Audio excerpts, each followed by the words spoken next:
Hello, என்னம்மா இவ்வளவு late ஆச்சு? நீ எங்கேம்மா இருக்க? அம்மா இப்போதாம்மா ஒர்க் முடிஞ்சுச்சு. சாரிம்மா, ரொம்ப லேட் ஆயிடுச்சு. சரிம்மா, கொஞ்சம் பார்த்து வாமா.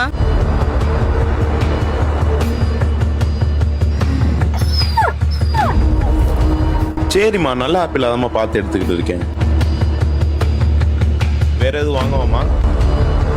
ஹே ரம்யா, என்னாச்சு? ஏன் இப்படி ஓடிட்டு இருக்க? அது ஒன்றும் இல்லை, என்னை யாரும் துரத்திட்டு வந்த மாதிரி இருந்துச்சு, அதான். ஸோ இந்த மாதிரி சுச்சுவேஷன் உங்களுக்கு வந்தா இனிமே பயப்படாதீங்க. உங்க போனை 3 தடவை இப்படி ஷேக் பண்ணா போதும், போலீஸ் கண்ட்ரோல் ரூமுக்கு சிக்னல் போயிடும். ஸோ தமிழ்நாடு கவர்மெண்ட் காவல் உதவி ஆப் கொண்டு வந்திருக்காங்க. ஃபர்ஸ்ட் நீங்க இதுல எல்லாமே ரெஜிஸ்டர் பண்ணிட்டீங்க அப்படின்னா இதுல முக்கியமான ஆப்ஷன்ஸ் இருக்கு. அதுல ஃபர்ஸ்ட் ஷேக் ட்ரிகர். நீங்க ஒரு சீரியஸான சுச்சுவேஷன்ல உங்க போனை 3 டைம்ஸ் ஷேக் பண்ணா போதும், உங்க கேமரா 15 செகண்ட்ஸ் ஆன் ஆயிரும். அதுல உங்க சுச்சுவேஷன் என்னன்னு பார்த்துட்டு போலீஸ் உங்களோட லொகேஷன் வந்துருவாங்க. உங்க டேட்டா ஜிபிஎஸ் ஆன் பண்ணலனா கூட பரவாயில்ல, இந்த எமர்ஜென்சி பட்டன் ஆன் பண்ணுங்க, போலீஸ் உங்களுக்கு கால் பண்ணுவாங்க. அண்ட் முக்கியமா 112 100 101 இந்த 3 நம்பருமே இருக்கும், நீங்களுமே அதை கால் பண்ணிக்கலாம். இதுல உமன்ஸ், சின்ன பசங்க, வயசானவங்க இவங்களுக்காகவே மொபைல் கம்ப்ளைண்ட்ஸ் ஆப்ஷன்ஸ் கொண்டு வந்திருக்காங்க. ஸோ இவ்வளவு யூஸ்ஃபுல்லான காவல் உதவி ஆப்பை இப்பவே டவுன்லோட் பண்ணிக்கோங்க. அண்ட் இந்த வீடியோவை எல்லாத்துக்கும் ஷேர் பண்ணி விட்டுருங்க.